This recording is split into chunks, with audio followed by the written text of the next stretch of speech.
Welcome to Big Tent USA. My name is Gail Shields Miller, and I'm a board member at Big Tent USA. At Big Tent, we are steadfast in our commitment to defending our democratic values, the Constitution, and the rule of law. Our goal is to empower you with facts and calls to action so you can become a stronger, more effective advocate for our country. Today, we have two important calls to action supporting organizations in Minnesota: Joyce's Uptown Food Shelf and Minnesota Immigration Rights Actions Committee. And we hope all of you read that and follow up with it and help those people out. On the day after ICE agent Jonathan Ross shot Renee Good, one of our board members received this message from her niece who lives in Minneapolis. And I quote, "It's been so scary. I have been giving rides to our immigrant staff. They are so scared. We are under siege from our very own government. No one in Minnesota wants them here." We have been watching this horror show unfold since Trump returned to the White House, which was actually 1 year ago today. People in our country are attacked, beaten, and killed, or being shipped to concentration camps in our country or prisons outside of our country. None of this is ordinary or legal, nor how a democracy should handle illegal immigration. Big Tent is extremely proud today to have two democracy warriors with us to unpack what's happening with ICE enforcement and what Americans can do to push back, advocate for accountability, and protect civil liberties. A U.S. Air Force veteran and former law enforcement officer, Christopher Armitage is an experienced national security consultant, a public policy analyst, and creator of the Existentialist Republic newsletter on Substack. Christopher is known for his distinguished service in defense operations and his innovative contributions to physical security and disaster preparedness. He now also works as an anti-authoritarian activist. Reed Galen is an independent political strategist and co-founder of the Lincoln Project, and currently serves as the president of the Union, a nationwide coalition working to rebuild American democracy from the ground up. The Union brings together volunteers, organizers, and local leaders to support decent, competent candidates at every level of government. Under Reed's leadership, the Union is building the infrastructure so very needed to show up in all 50 states and strengthen civic engagement nationwide. So Christopher and Reed, thank you so very much for coming to Big Tent USA today. And with that, Reed, take it away. Well, thank you, Gail, and thank you, Kitty, and to everyone at Big Tent for having us, and to everybody who's joined us tonight. Chris, welcome, and thank you for joining us. I know that you are often on the road. You are at the heart of everything, so let's get right into it. We saw, as Gail noted, what happened in Minneapolis just a few short days ago. You have just been up there. Please tell us what you found on the ground, what you saw on the ground, and any observations you can share with us. Sure. On the ground in Minneapolis, I spent a week there total, and day one saw things that, I mean, even some people have called me a doomer at times for trying to call things out for what they are. But even I really was shocked by, for the first time in my life, seeing a situation where federal government officials would run out and just shove people because they didn't like what they were saying, and then just arrest them and cart them away without charges or the legal authority to do so. I remember I saw people singing songs that on the sidewalk, and the songs were making fun of ICE agents, and then getting attacked or pepper sprayed or pepper bulleted, clearly being antagonized. I saw one attempt by a Minneapolis police officer to try and help de-escalate. It really felt like they were trying to de-escalate an activist to protect the activist, but they were also standing side by side with ICE. And then very shortly after, the Minneapolis police officers were no longer there, but the ICE officers were just, it seemed extra untethered and having a lot of fun shaking up their pepper spray cans and doing little little shots of that. And what else on the ground? I saw a huge march where it was led actually by Black and Indigenous and different communities of color. I saw thousands of people out in the street working to, voice that they do not want ICE there. I saw a town where people, the Twin Cities, where people were either screaming into the void, it felt like, or screaming at ICE, or just chanting, leave our city, we don't want you here. That was the loud area, and then everything else was very quiet, and it was whispers. I mean, I would walk into restaurants, and I have, white dude, short hair, wearing 5'11s and boots and a black baseball cap, and I was like, oh, I need to dress differently. People are Right. nervous. And that is just this cannot stand and cannot continue. That's what I saw on the ground. Well, no, and I saw a picture of a Mexican restaurant there that put a sign on their door that said, "We are open, knock and we'll let you in," because they wanted to see who was at the door. There was another story there too, Chris, of a bunch of ICE agents who ate at I don't know what ethnicity it was, but let's just say it was a Latin American restaurant. They sat there, they had their lunch, they paid, and then they conducted a raid on the place. So the kinds of things we're seeing. There's illegality and there's amorality. I want to start big, and then I want to go small, which is, it seems to me that the last 10 years in America, if there's one thing we failed at most, and we failed at many things, is a failure of imagination seems to be at the top of the list. So give us your sense of why is it after all this time, it's still so hard for people to understand what's happening and how we progress to this place, as Gail noted at the top, a year into Trump's second term. The term American exceptionalism can draw kind of a defensive response from a lot of people. I mean, served for almost a decade in the armed forces. And if you said to me during that time, American exceptionalism, I think my first instinct would have been, how dare you? But the truth is, we think that we are, it's very implicit in us. Like, we have this country that led the way on the democratic project and led the way for what it is to enshrine the rights of the people first. We the people. And so it's difficult for us to shake out of that mythos that has been crafted for not just our lifetime, but for many generations, that there's something that makes us immune to the problems that are actually common. More countries today live under authoritarianism than at any point since World War II.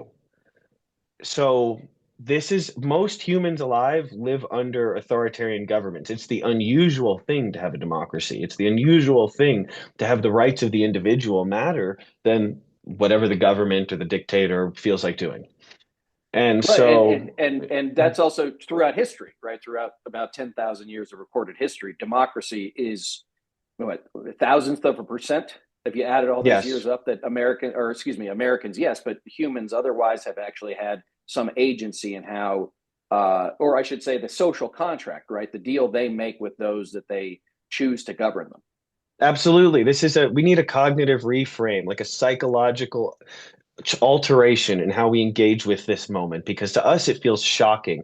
But if you I'm taking Ukrainian lessons right now. My instructor, she lives in Kyiv, and for her, she's like, oh, I grew up near Chernobyl and we were in the USSR, and like all the for so many people this sort of unrest is normal. They just get used to it.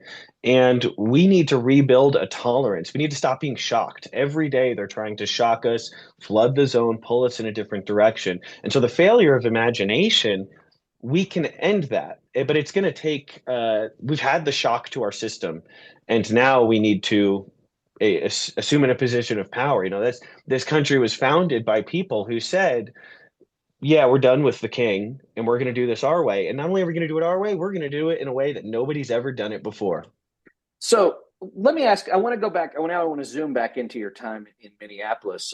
One thing you said was the police department, which by my count, Chris, is outnumbered by about 3-1 by ICE. There's about 600 police officers in city of Minneapolis, and as I understand it, somewhere around 2,000 ICE agents.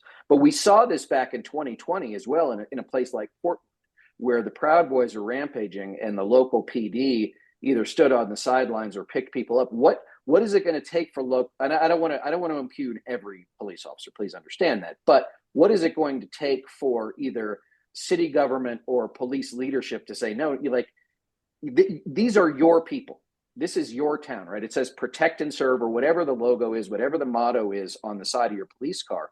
How do we start to change that too? Because I think that compounds the problem. You have these jackbooted thugs rampaging around town, bad neighborhoods, good neighborhoods, downtown, wherever it is.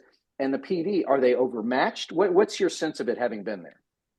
Well, I'll start by giving some credit because it should be like after George Floyd happened, the Minneapolis Police Department and all the police departments in the Twin Cities put serious work into reform that addressed the concerns of their residents. And that should be the job of every government agency is if the people who live in your area aren't satisfied with the public services that they're paying for, then there must be reformation. And they had that. They had, I believe, about 80% of their police department ended up leaving and being replaced. It was a tumultuous period for the department, but it led to reforms that should be lauded. Now the department, the chief is out there and he does these interviews and he says, their ICE is ruining the progress that we've made, but ultimately it doesn't. You don't get many points for feeling bad or for just saying this is bad. What are your actions? What are you doing? We have had enough people. I see these articles every day that say calls increase for the 25th Amendment to be invoked. Well, I'm tired of calls increasing. It's time for it to start happening. It starts for votes for happening. So how do we get officers to actually stand up and do something? It's going to take orders to do so. Could be an executive order, could be just instructions for the department. It'll take consequences. If you do not do your job, the Twin Cities are in the midst of the greatest crime wave in human history. Sorry, not human history. I'm sorry, the greatest crime wave. And I don't want to sound like Trump. And ever in human history, it's never been worse. They're in the middle of the largest crime wave they've ever had, worse than George Floyd. And now the people burning and destroying and beating are the ones who wear badges and were sent there by the government. And so stop the crime wave or quit. And you're not going to get benefits. Maybe we charge you later. That's what it takes, not equivocation. You set the rules down hard. As whether as a law enforcement officer or as a corrections officer or my time working with behaviorally challenged youth, the rules were pretty much the same. You need to outline your expectation and unemotionally make consequences clear and proportionate. So how do we get them to do the right thing? You tell them what the right thing is, and you say if you don't, there's going to be serious consequences. All right. So this sort of brings together a lot of the work you're doing through your Substack, and I've got my Intro to Soft Secession book right here. So in the immediate aftermath of Renee Good's killing, the local law enforcement, I shouldn't say local law enforcement, I should say the local district attorney was saying they won't give us any information. They won't do this. They won't let us in on their investigation. And my thinking was, Chris, you are a law enforcement agency in a federated state or county or city. You have every right to investigate the killing of one of your citizens. But the first answer is, well, the feds won't let us. Why is it that every time that there is somebody, again, it could be a local district attorney in Minneapolis, it could be the governor of a state, it could be a United States senator, the first answer is, well, we don't have any power, or look what they're doing. How do we start to engender, to your point, equivocation never works. Like bad guys, it's never worked. Throughout human history, equivocation has never worked. So why is it now that so many of the people who should be first in line saying no more are the ones who are relying on either they don't have the power or fancy social media or, things that are, think they're going to get under Donald Trump's skin? Why aren't we seeing more action? Well, one side is still constrained by norms and a wish for things to go back to how they were, and the other side is not constrained by those norms. They're not even constrained by laws.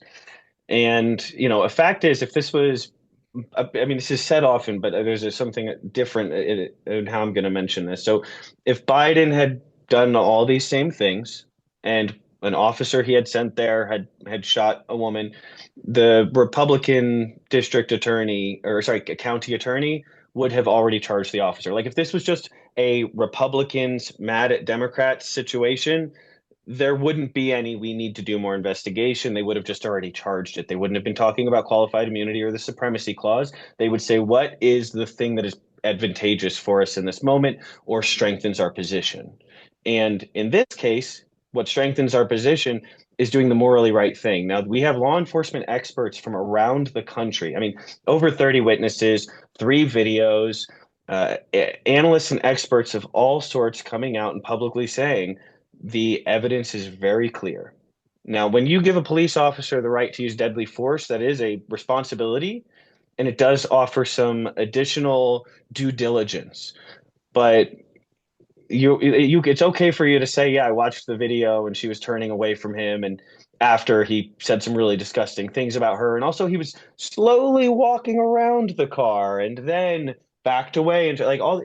But as far as the killing of Renee Good, that is just one case. I mean, if you have plenty of Republicans watch that video, they're going to say, "Oh, it was her fault," blah blah blah, and then I don't know, good, honest, democracy-loving people might feel differently, but but there's something like there's a bigger situation here, like a meta situation that every single day right now, people are being beaten and kidnapped. They're losing their First, Fourth, 10th Amendment rights every single day en masse by people who are totally obscured with no ways for consequences to ever come from them, and the agency that's in charge of them saying, we will not hold them accountable. And so one murder is horrible, and it's a human interest piece that clearly gets people out in the streets.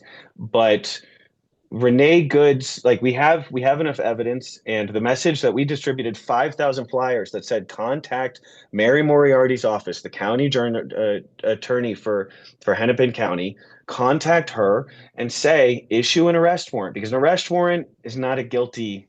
You're not declaring. Right. Isn't the public saying someone is guilty? It is saying you're going to get a trial just like everybody else would.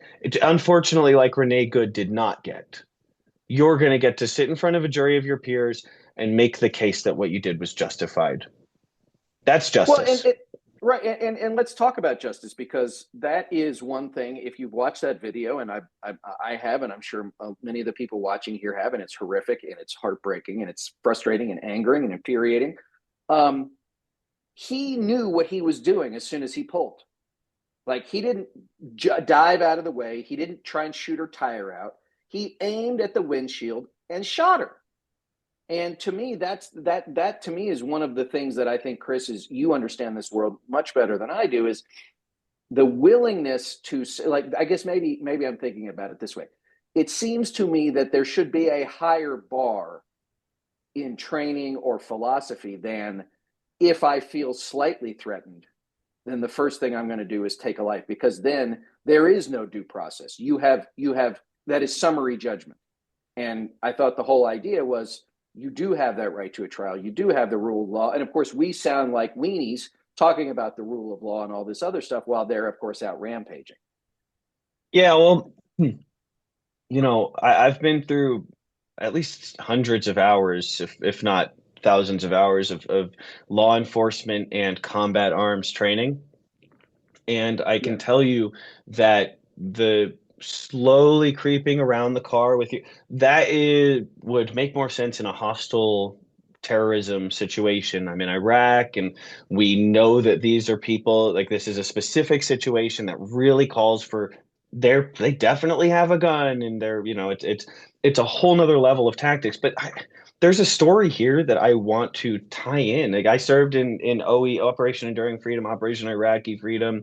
I was part of that period, and at the tail end of it, and the tactics that we approved of then are now here in American cities. And I remember when the Patriot Act was passed, and when we were first, when criticism started to first arise about Iraq and Afghanistan, there were people saying this is going to come here if we allow it. And it's the same with the border. A lot of people don't know the Border Patrol, Customs and Border Protection, they've actually been training their agents to walk around cars to justify saying that car was a deadly weapon, and so now I have a justification to shoot them. We have been doing extrajudicial killings in foreign countries and at our borders for a long time. And also for people who just, fact is, you don't have a First Amendment right if you can tell a cop to screw off and then they can just punch you in the face and charge you with disorderly. But that is there, and they're never going to face consequences. If we do not enforce the rights of all, then we enforce the rights of none, and that scope creep will continue. A friend of mine, he's made a flag that says, "Don't tread on anyone." And I was Right. like, nice. So let's talk about the people there in Minneapolis, and then I want to get to soft secession. The demonstrations on the part of the residents seem to be peaceful. It appears to me that it's the ICE agents who are committing the hostile acts. And as we've seen, again, guys, none of this is new news. We've seen this before. Again, I point back to Portland in particular. When they sent DHS agents there, it's hard to believe, almost 6 years ago, Chris, like they knew what they were going to get. That was maybe that was a more volatile situation, but it does appear that the residents there have a very good understanding that a peaceful protest and peaceful marches is a much better option necessarily than what they saw. But again, it is the agents in town who are committing the violent acts. Yeah, well, these are things that I saw firsthand while I was there. I saw agents chasing down people who said, like, just shouted an insult, and they would chase the person down and arrest them with authority they don't have. And Americans, I said, it truly. We went into an apartment complex where just a half hour earlier they had been kicking down doors. They went to every single door in this low income apartment complex and were kicking down some of them. And one report from someone in that complex said that if they heard you speaking a foreign language inside, that decided whether they were going to kick the door down or not. These things are the protesters out there. They have learned from George Floyd. They've become more. They're very unified. Their tactics have become more nuanced and refined with time, so that they can better address the situation. But the agents, I would watch them run out and just shove the crowd or just get in people's face. I had an agent scream in my face, and I'm gonna. Is it okay if I say the curse word just to quote? He Sure. said, "Make America great again, bitch," because I said, "Don't shoot me." And then he said, "Is that a threat?" And he was walking over and said, "Do I need to arrest you? Is that a threat?" And I said, "Please don't shoot me," while backing up. It was there is like to put any of what is going on, as I've heard a lot of the right wing people do on the protesters, is just absolutely bonkers. It really is. So let's switch to the work you've been doing. So tell us what soft secession is, and tell us about how you came to this idea and what a practical example of it might be. Soft secession is, originally there's a 2009 academic article that came up with the term uncooperative federalism. It was the idea that when the federal government overreaches, states can choose to just not provide information, not share resources that is within their power, and a way for them to not support policies that they disagree with. Mhm. Soft secession, as I've built it, and the Existentialist Republic team have built it into creating parallel structures. So you say, okay, we think they're going to get rid of Medicare and Medicaid, and so we're going to create state level versions of these things. We're going to fund them with non-tax revenue. We're going to solve problems at the state level. For a lot of folks on the left, you say states' rights and they think protecting racism, because that's most of what it's been weaponized for in the last 100 years. But our founders created a really elegant system where the states can say, we are going to solve problems here on our own. And we need to re-engage with that because it can be used to protect the things you care about. What's your pet issue? Reproductive rights, universal health care, uh, protecting democracy. All of this can be part of soft secession, which is saying we're just going to ignore the federal government and do things on our own. It's non-confrontational, and it's what I would compare it to is uncooperative federalism is quiet quitting. I show up, but I don't do anything. What stacks on top of that is soft secession, which says I also have a side hustle, and maybe I work on my side hustle while I'm at work. Now, the next level, which I'll actually be publishing an academic paper on shortly, and I haven't published in a while, so I'm pretty excited about, is a term that I've been using called oppositional federalism. Now, you use both of those lower layers, but oppositional federalism is saying we are going to we're going to make it a criminal offense to engage in any corrupt activities in our state. So if a U.S. senator commits domestic violence, that is a local police issue. There's no reason the DOJ would handle that. Well, more explicitly outlining, like, hey, if Tom Homan comes to New York City and we find out that he takes a bribe, then we're going to charge him locally with that as a criminal offense. And so that's oppositional. We're actively going after the problem because honestly, soft secession, which I've been promoting almost on a daily basis for a while, we need to even go have a level higher, because what's happening is we need to create accountability, not just for agents who think they can just beat people because they hurt their feelings, but also for people at the top of this government who think they can get away with anything they want. And it's not just that, but it's also oppositional federalism can be another piece of model legislation that we have, which is the A Bribe is a Bribe Act. And that says that if any corporation, or sorry, it's the means testing for corporate welfare one. That was the other one. So means testing for corporate welfare. If you take any corporate money, or if your corporation gives money to political action committees or to political campaigns, then you don't need any tax subsidies, write-offs, or grants. You don't get tax dollars if you're going to use that money, or if you have enough money for political action committees or political campaigns. And so you basically take these policies that the federal government has totally dropped the ball on, and you say, we're not just going to do it better in our state, we're going to find ways to hold you accountable. Well, and Chris, there are examples of this that exist in the positive, whether or not it's around the Great Lakes or the Lower Colorado River Authority, right? Where states go into compacts together.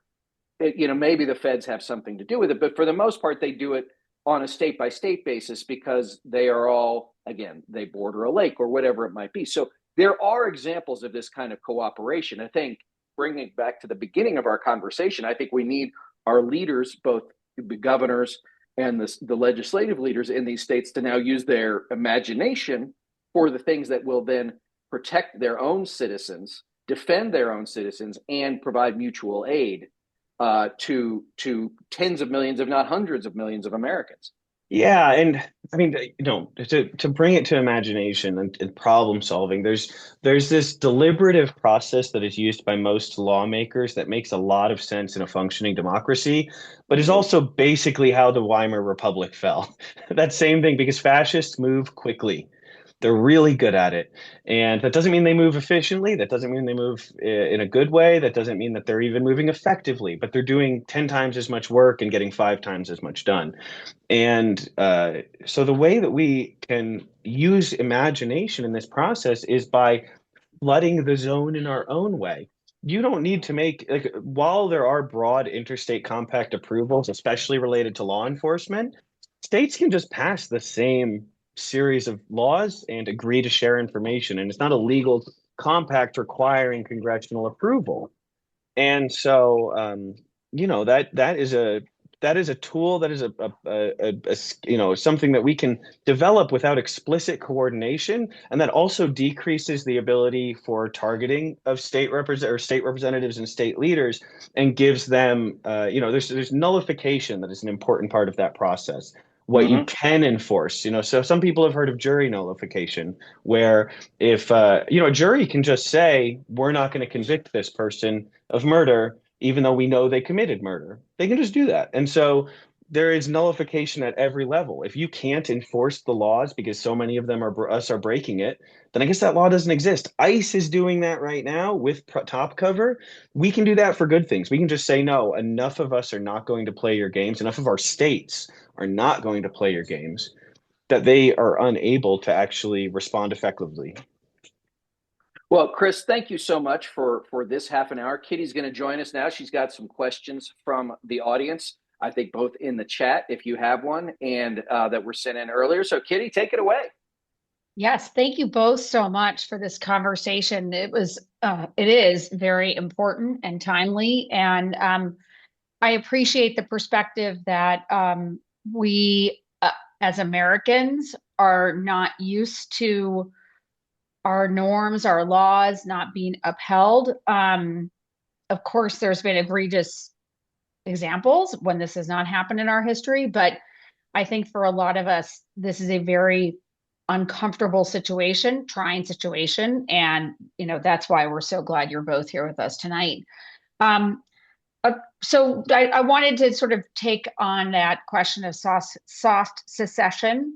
Are we seeing any examples of it already happening, Chris, uh, between blue states? Are you seeing anything that is giving you hope that some of these governors are sort of joining together and thinking about how to take a stronger stance against some of the actions of the Trump administration? We're seeing really strong steps in the uncooperative federalism level. That first one of just we're not going to give you information, we're going to avoid sharing resources. Great start, but they're moving quickly. For a lot of us, probably a lot of people here watching this, we've been getting called alarmist for a long time. And then at every new crisis, more people start waking up. And the governors, nobody wants to be the one who tries to do something ambitious and then really ends up getting toasted for it. They're aware of these ideas. We right now have thousands of our of Existentialist Republic folks who mail and email and have meetings about the legislation that we've drafted, the model legislation. I personally have met with representatives from a bunch of states. I'm hearing more from them than I am from AGs, especially state House members versus state Senate members. So that enthusiasm, it comes from the bottom. It comes from the public because candidates, a, a really important step to understanding how we go from uncooperative federalism to more soft secession is by really making it clear that that's how they're going to win elections. That's how they're going to get reelected is by supporting these policies. I will say though, soft secession is happening now. It's the when we're building that infrastructure. I mean, when Minnesota made universal school lunches, that's soft secession. When we have this interstate agreement to make healthcare recommendations between Oregon, California, and Washington, that's soft secession. When agents in different or when police officers in LA now actually are supposed to go out and check the ID of the head ICE officer. It's a start. That's a little bit of soft secession. It's a little bit of assertion of sovereignty and drawing lines. And so the best way to make soft secession a thing is to say we are going to pass more policies that take care of the needs of our population, pro affordability, and anti-corruption. And that's the soft of the soft secession, right? Is like we're not fighting you, we're just making it so we don't need you. But and I'll say I just started working on this oppositional federalism model because I'm recognizing that the escalation of this moment is going to require even louder voices. But the good news is that as we fight for each of these things, we're pulling the Overton window. I promise you, like the state legislators are leading the way here. They are getting increasingly enthused about having these conversations and about passing this legislation that will actually protect the people who live in these places. You shouldn't have to be scared. Well, okay, I'm going to get off my soapbox. I'll take another question. No, and Kitty, just in a conversation that we were having with Chris, he said something that I have since stolen, and I told him I was going to steal it. Was that politicians are weather vanes, and if you want them to point in the right direction, then we have to be the wind that creates the force that does that. And I think that does not come from the top; that comes from the bottom. They take our lead. We are that's what people tell me. They're like, "Oh, are you talking to Newsom?" I'm like, "I need 1,000 of yous talking to Newsom. That matters more than one person, even if unless I was a billionaire, then maybe, and not just Newsom. I'm saying like in general, they're always looking for what's going to help them win their next election. They would not be an elected official if they did not care about winning elections. That is just the currency of their world. And so understand their incentives and their disincentives. When you say, look, resign if you're not going to get this done, or like, hey, I'm going to vote for the candidate who's willing to do X, Y, and Z. That is what's going to get them to show up. Be like, I will go put 1,000 yard signs out for your opponent if you're not going to step up and do this. That's an interesting tactic. So, Reed, I'd like to flip this question and hand it to you because I as a former Republican, you've probably watched some of the redder states behave in this manner towards the federal government. I mean, when Joe Biden was president, we had so many examples, or when Barack Obama was president, we had so Sure. many examples of red state governors or AGs in red states being like, no, I'm not doing that. I'm not complying. I mean, there was the whole border issue in Texas while Biden was president. So I'd love to have you sort of highlight some examples of how red state governors have engaged in soft secession already. It's not new. Sure. It's not new. I mean, the nullification crisis goes back to Andrew Jackson. So that was, I think, South Carolina.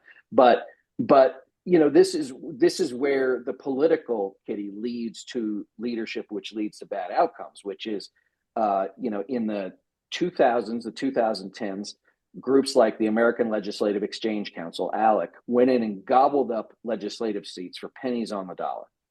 They then used that ability to gerrymander their states within an inch of their lives, which we're now seeing in places like Texas. They say Florida is going to do it too.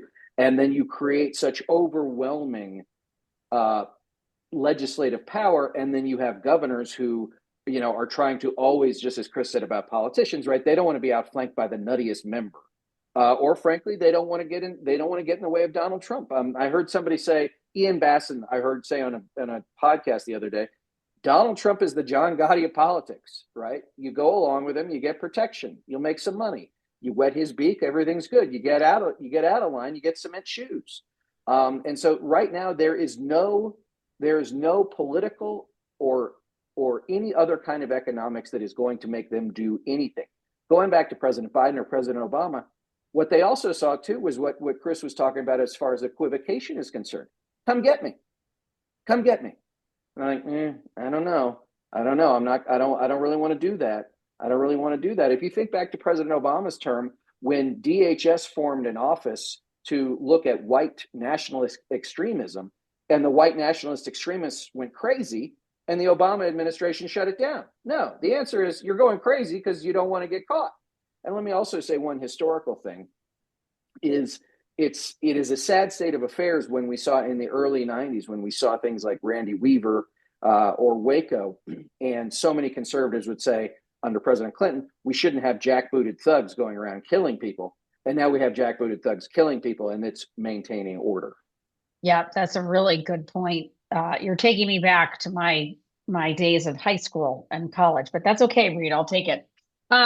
There's a lot of questions in the chat about how we can really push states to adopt no mask laws. California did it. I don't know if it's being enforced, but this could help us potentially at least identify some of these ICE agents and the illegal actions that they're taking. Are you guys hearing anything on the ground? Christopher, you were talking about a lot of move at the state legislature level. Yeah, I haven't seen specific legislation, and if people here want my team to work on it, and people will send it to their representatives, I'll have it done in a day. But the proposition that I've been putting out there and communicating with people is that okay, so what I would like to see advocated, and I want at least some people to advocate, is if they do this, if you're masked, unmarked, and will not identify yourself to law enforcement officers, and then you commit a crime, we're going to let the courts deal with that. I'm not going to let you tell me you're an ICE agent when I already tried to check it and you wouldn't show me your ID, and then you committed these crimes. We need law enforcement officers, maybe even the National Guard. What someone mentioned in the chat before, they said, you want the police to stand up to ICE when they're outnumbered 3-1. There's different ways of standing up to people. I'm not saying the police should turn around and draw their guns. I'm saying send police officers and maybe the National Guard and have them wear body cams, and they accompany ICE agents. And they should, they say they're worried about doxing, that bothers me, but we can create accountability and cross the T's and dot the I's here. Law enforcement officers go out, show us all your IDs, we get it on the body cam, we make sure which one of you is which. And if you break the law, we don't have to arrest you on the spot. We know which agent is which. And then we actually could enforce accountability. It wouldn't be immediate like I'd like it to be, but this is the policy that feels like an option that even a very reasonable state representative or city council member should be able to get on board with is look, show our police officers your identity, and then if you break the law, they're going to have it on their body cam, and we are going to prosecute you locally. Yeah. Reed, are you hearing anything that there are movements to at least prosecute some of these ICE agents, to hold them to account at the state level? Have you gotten any word on that? I haven't, but first, as Chris noted, so many of them are masked up. Who are they? In the case of Jonathan Ross, I mean, he left the active crime scene. I mean, he left the scene of a shooting as a law enforcement officer, which I have to assume that law enforcement officers, like if there's an officer involved shooting, the first thing you don't do is run away in a government SUV, and that's what he did. So I don't believe so. But again, this goes back, Kitty, to the idea of, is there a line you're not going to allow to be crossed? The person in the chat said, do we expect the cops to stand up to them? Frankly, yes, I do. That's your job. You have chosen a life in public service that is dangerous. And I appreciate that you go to work every day knowing that. But if your job is to protect the citizens that you have sworn, right? You went to an academy, you took an oath, then yes, I do have an expectation that you're going to protect those people. I would also say, going and look, this is easy for me to say because I'm just a talking head, right? But go back to California when the Marines rolled into Los Angeles. As soon as I knew that there were Marines leaving 29 Palms, I would have had the California Highway Patrol just block that entire highway. You know why? Because the bus driver carrying those Marines was not going to crash in to 25 CHIPS cars. He was not going to do that. Make them make a decision. Right now, we offer no resistance from a governmental perspective in two ways. We offer no power resistance that we have at our fingertips because people don't want escalation.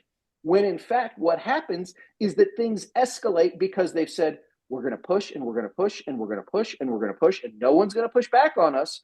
And then by the time you look up, it's too late. And we're all reading Martin Niemöller poems in prison because, well, we should have known at the time, but we didn't do it. It's very true. We all know that Tim Walz has the National Guard on standby, I believe. The Minnesota National Guard is on standby. Can I comment on that? Please do. I talked to someone who actually worked in the crisis center, the crisis response center, and he told me about when they first decreased the National Guard and now they brought them back up. The National Guard is there to he said it's just about they being concerned about activists and protesters escalating, not anything that ICE is doing. That is what I heard on the inside. That is an unofficial report, but that was this person on the inside's take based on the feedback that they're getting about what defensive postures they use. Is they're just trying to stop George Floyd 2.0 from happening so it doesn't escalate. But that's the thing. The police are honestly, I'm just going to say it. They're whining about how ICE is making them look bad while standing side by side with ICE. And the National Guard is there to keep the public in check, not to stop ICE from doing what they're doing. And exactly as Reed said, he's completely right.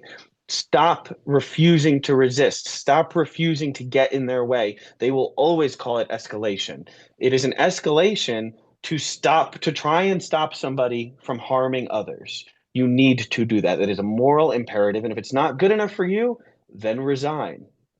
Period. There's, it does feel like this is going to happen again in another American city. We don't know when this standoff or the situation in Minnesota will end. Are there any lessons that you see from Minnesota that the rest of us should learn as we prepare for potentially being a part of this pushback, having ICE come to our city? I live in Rhode Island. There are ICE agents in Providence, not nearly in the situation that we're in Minnesota, but obviously it's a blue state. So what have you seen on the ground that you think we need to replicate in other U.S. cities? I saw the entire community banding together. I mean, my first day out there, I saw a bunch of ICE agents like charging at activists, and I was like, stop the car," and I hopped out and I jumped out, and I didn't have gloves or a hat on or a scarf, and I barely had a jacket, and it was 9 degrees with wind chill, and I was like, "Oh my God!" And so as soon as we pretty quickly got to a thrift store, and I said, "Hey, I'm trying to get some stuff," and they said, "Oh, what for?" I said, "I'm going to the protests and stuff," and they gave me a bunch of free scarves, and then they gave me other gloves and scarves and said, "Give these to activists, give these to protesters." And like I would go into stores, I had to print these 5,000 posters that said, "Call Hennepin County Attorney Mary Moriarty and tell her to issue an arrest warrant for Jonathan Ross. Here's the phone number." And I told them what it was for, and they saw it, and I'm not going to say what place it was because I don't want them to get in trouble, but they printed twice as many and gave us the employee discount. So that like everywhere you went, people were there for it. Like solidarity, you need solidarity. They're there for it. Like the people who are actively being targeted are finding quiet ways to help the people who can use their privilege to get out in front of it. So on the community side, the people are absolutely rocking it. Educate people, put posters on every car in town, including in the parking lots for government buildings with phone numbers of who to call, because power can still be exerted, but it only works if you go to the people who will be influenced by it. And if you have specific demands, and they have specific demands increasingly that allows them to be leaderless, that is one of the things that's being done well.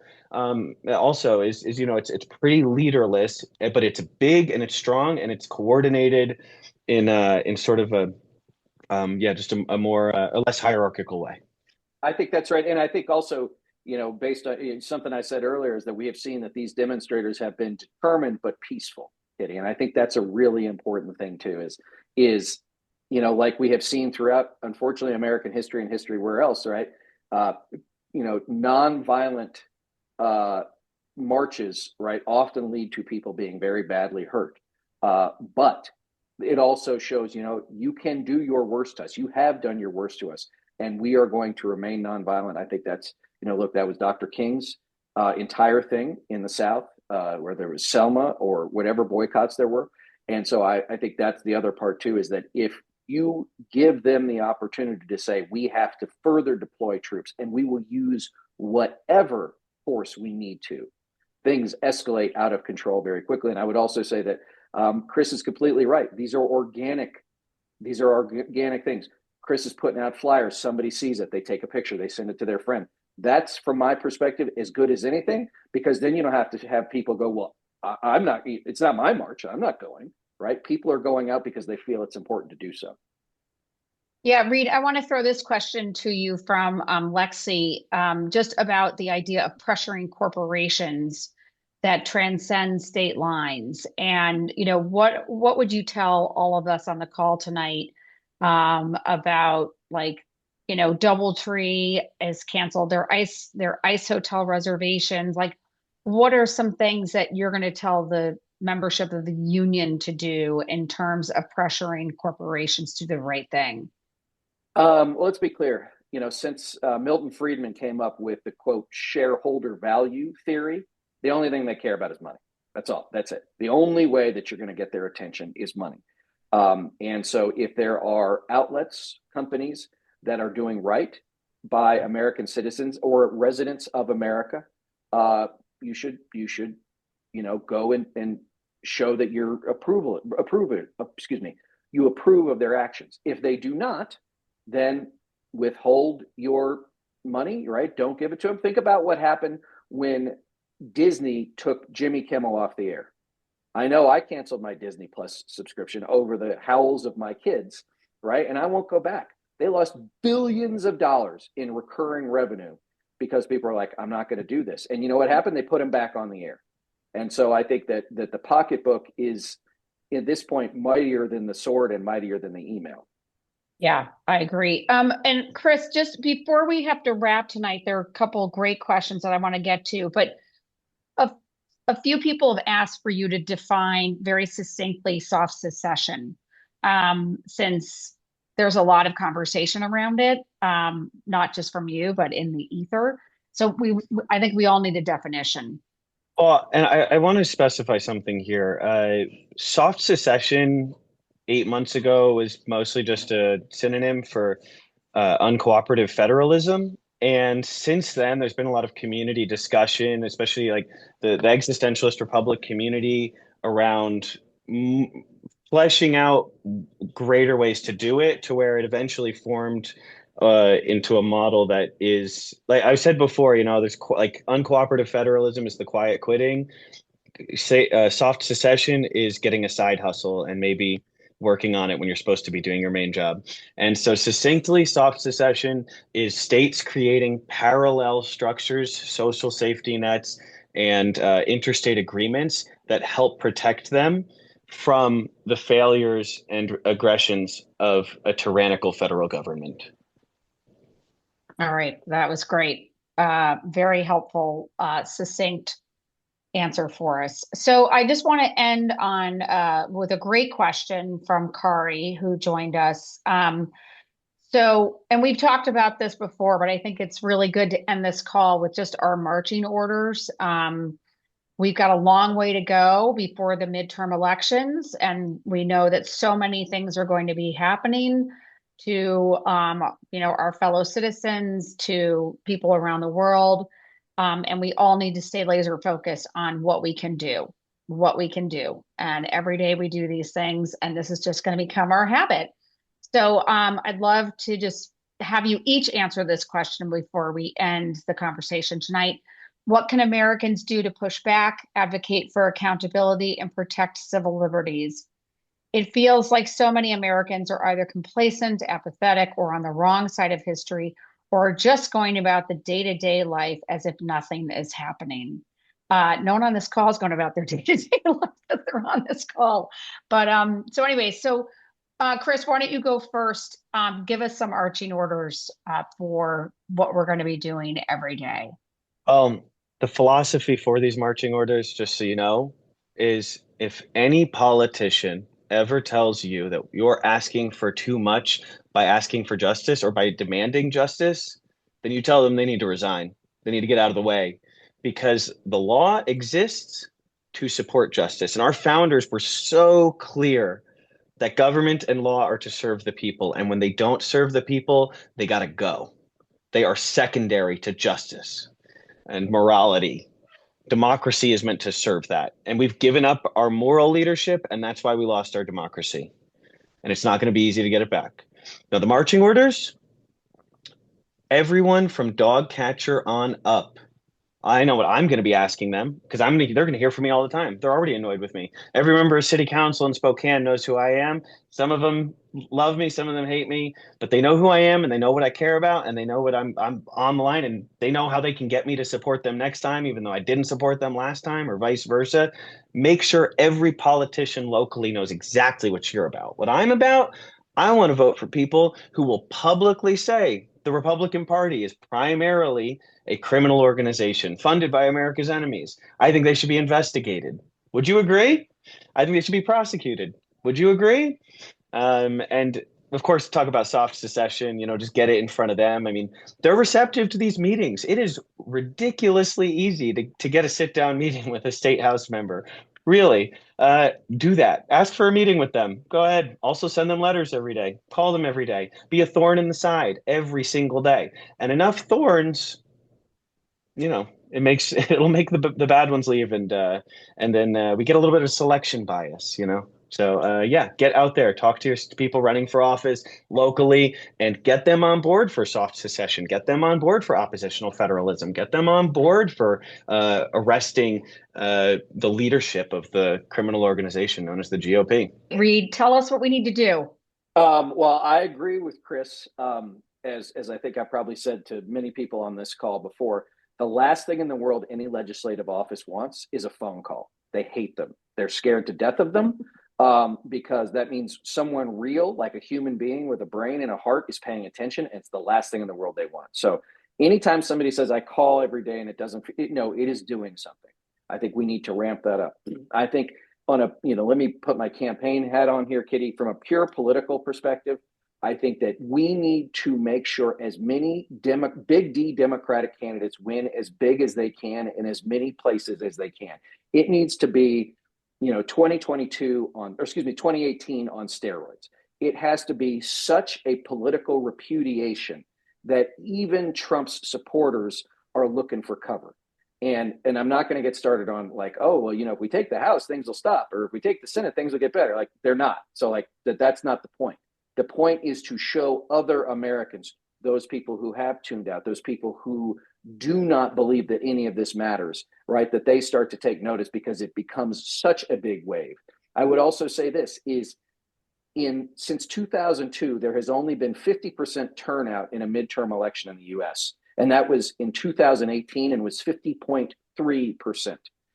Anywhere you live, volunteer for a campaign on the ground, not for making television ads. I want you making phone calls. I want you sending text messages. I want you dropping lit. I want you knocking on doors, and I want it done now. We need it done now. We cannot wait until October. If you've ever been on a door and you've had that hollow-eyed look of somebody who said, "You're here now," right? It's the most important of my election of my life now, right? No, we need to do these things now. And the last piece is going back to what Chris said about the thrift store. Guys, we need to create our own mutual aid networks for our friends, our neighbors, those who are the least of us, those who, look, I'm probably going to be fine, right? Like, no joking around. Like, I think I'll be fine. There are a lot of people in my community who won't be fine, right? There are probably a lot of people in your community who won't be fine. Find out how you can get involved. There are groups out there. Everybody needs money, but there are groups out there that will take food. They will take volunteer hours, whatever it is. We are going to have to step in and do the things that we took for granted for many, many years. And first and foremost, that's taking care of each other. We have seen that the people too often that govern us, they don't care. They might tell you they care, to Chris's point, to get elected. We now have to take care of ourselves in this time so that when this period ends, and that could be a while, right? That there is a group of leaders and there's a framework who are ready to step in and say, okay, where are we going to go now? Yeah, I think we're going to be at this for a very long time. So we got to gird our loins, as they say. Thank you. Sorry, I can't help the movie references.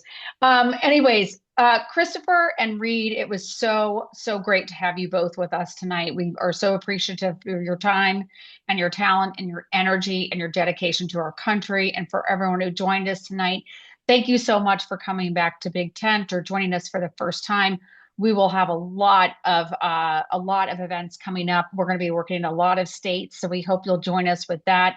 And yes, do something every single day to protect our democracy and the country we love.